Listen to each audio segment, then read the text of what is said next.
जय माता की दोस्तों, कैसे हो आप सब। दोस्तों आप सभी का हार्दिक स्वागत है भक्ति मार्ग ज्ञान यूट्यूब चैनल में। तो दोस्तों आज की इस वीडियो में मैं आप सभी भक्तों को बताने वाली हूँ, माँ कसम एक बार अगर आपने माता काली की पूजा में ये 3 काम करना शुरू कर दिया, माता तो खुद चल के आपके पास आएगी, आपको बुलाने की जरूरत भी नहीं पड़ेगी। क्योंकि ये 3 कार्य ऐसे हैं कि अगर हम इन्हें कर लेते हैं तो कोई भी देवी हो या फिर कोई भी देवता हो, मेरा कहने का मतलब है जिस देवी देवता की हम पूजा पाठ अपने घर में करते हैं, जिसकी मान्यता हम कर रहे हैं, अगर हम उस देवी देवता को काफ़ी समय से बुला रहे हैं, पूरी कोशिश करते हैं, लेकिन वो देवी देवता अभी तक हमारे पास नहीं आया है, ना ही वो बुलाने से आता है, तब जाके हमें ये एक काम करना चाहिए। मतलब 3 काम हैं ये आपको करने। काम तो एक ही है, 3 चीज़ों का आपको इस्तेमाल करना है। कैसे कैसे करना है सब कुछ मैं आपको वीडियो में ही बताऊंगी। अगर मान लीजिए आपने ये कार्य करना शुरू कर दिया, उसके बाद आप देखना कि जीवन में आपको कभी भी माता काली, अन्य देवी देवता को बुलाने की जरूरत ही नहीं पड़ेगी। क्योंकि आप ये खुद काम करोगे तो वो खुद ही आपकी ओर चल के आएंगे। जो भी बात आप करना चाहते हैं, किसी भी चीज़ की जानकारी लेना चाहते हैं, तो वो आपको सब कुछ सामने से ही बताएंगे।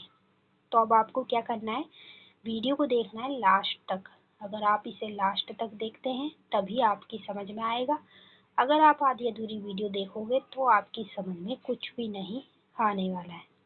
तो देखिए, अब आपको कुछ नहीं करना, बस वीडियो को बारीकी से समझना है और सुनना है। अगर समझ लीजिए आपने इस वीडियो को देख के पूरी तरीके से इस कार्य के बारे में समझ जाएंगे, तो आपको बुलाने की ज़रूरत नहीं है, देवी देवता आपके पास खुद चल के आएंगे। क्योंकि आप ये कार्य करेंगे और इस कार्य से कोई भी देवी देवता स्वयं चल के सामने आकर खड़ा हो जाता है अपने भक्त के। तो यहाँ पे मैं माँ काली के बारे में बता रही हूँ। अन्य अगर आप और भी देवी के भक्त हैं तो आप उनके नाम से भी इस कार्य को कर सकते हैं। और अगर मान लीजिए आप अपने देवता के भक्त हैं तो आप माँ काली के नाम से यहाँ मंदिर में जाके इसको करें। फिर उसके बाद आप अपने देवता को भी खुद मतलब बुलाने की जरूरत नहीं पड़ेगी, आपका देवता खुद चल के आपके पास आएगा। क्योंकि माता काली की शक्ति ही आपके पास उसे भेजेगी। तो चलिए मैं आपको बता देती हूँ ये कार्य आपको कैसे करना है और कब तक करना है, सब कुछ मैं पूरी डिटेल के साथ ही बताऊंगी।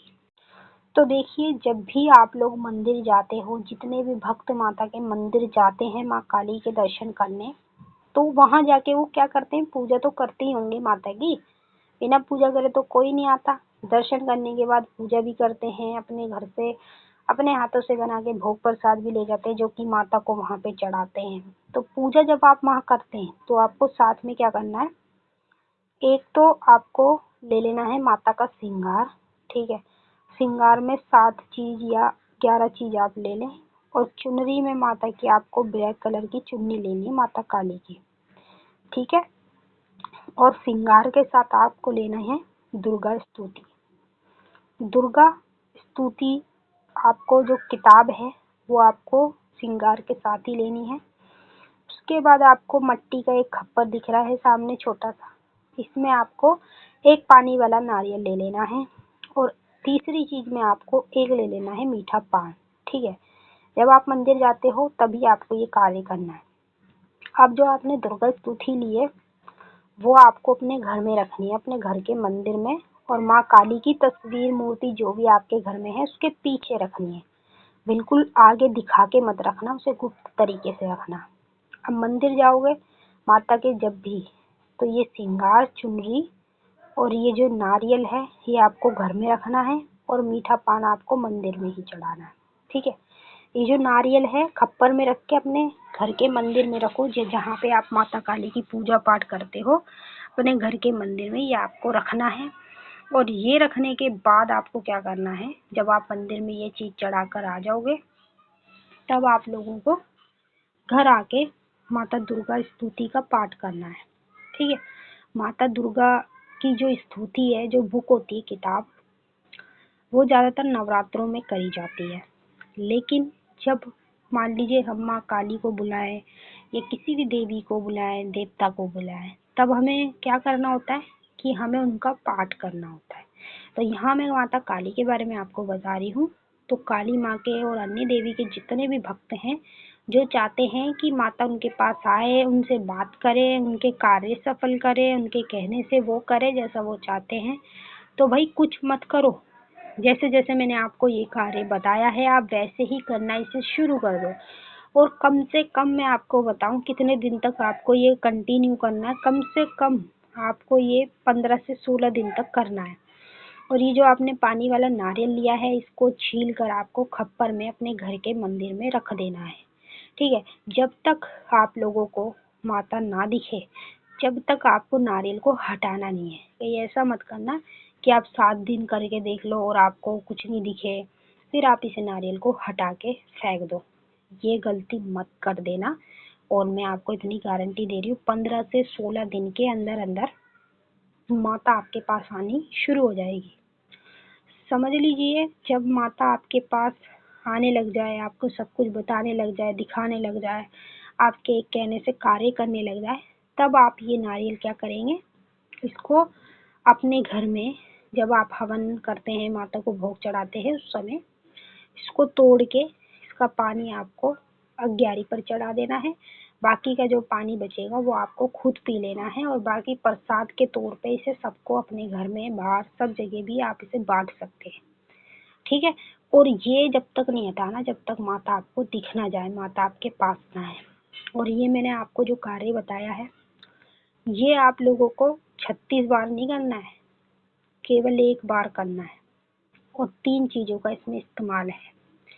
अब मान लीजिए जब आप मंदिर में सब चीज करके आ जाते हैं, माता को श्रृंगार चढ़ा दिया, पान चढ़ा दिया और अपने घर आ गए, घर आके तुरंत आपको मुंह हाथ धो के दुर्गा स्तुति का पाठ करने शुरू कर देना है। ठीक है, जब आप ये कार्य कराएंगे तो तुरंत घर आके मुंह हाथ धो के कुछ नहीं करना है, सीधा दुर्गा स्तुति का पाठ करना शुरू कर देना। एक दिन में 2 पेज आपको पाठ के पढ़ने हैं, सुबह भी शाम भी। और ये कार्य आप सुबह शाम दोनों टाइम में किसी भी समय को कर सकते हैं। और समझ लीजिए आपने अगर एक बार ये कार्य कर लिया तो भाई आपको अपनी आंखों से माता का चमत्कार खुद दिख जाएगा। मुझे ज़्यादा बताने की ज़रूरत नहीं है, लेकिन फिर भी मैं आपको जो सच है वही बता रही हूँ। और एक बात और बता दूँ, जब आप इस कार्य को करेंगे तो किसी को नहीं बताना, गुप्त तरीके से ही करने पड़ते हैं। कुछ काम ऐसे होते हैं जो हमें गुप्त करने पड़ते हैं, अगर हम उसे बता के करते हैं तो हमें कोई फ़ायदा नहीं होता है, क्योंकि हमें नहीं पता है कि किसी के शरीर में कैसी शक्ति है, पॉजिटिव या नेगेटिव, हमें नहीं पता होता इस चीज़ के बारे में।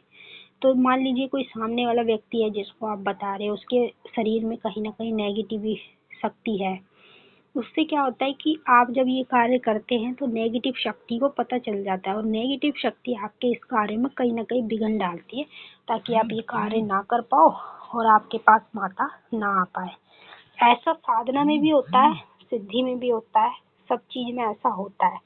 लेकिन आपको मैंने बता दिया कि गुप्त तरीके से आपको ये कार्य करना है और एक बार करना है। और उसके बाद से माँ कसम भाई आपको जिंदगी में किसी भी देवी देवता को बुलाने की जरूरत नहीं पड़ेगी। समझ लो जिसको भी आपने मन से याद कर लिया वो आपके सामने आकर खुद प्रकट हो जाएगा। तो चलिए भक्तों, मैंने आपको अच्छे से समझा दिया है और आपकी समझ में भी आ ही गया होगा। अगर नहीं भी आया है तो आप नीचे कमेंट करके भी मुझसे पूछ सकते हैं। अब हम आपसे फिर मिलते हैं नेक्स्ट वीडियो में। तब तक के लिए जय माता काली, हर हर महादेव। माता काली आपकी मनोकामना पूरी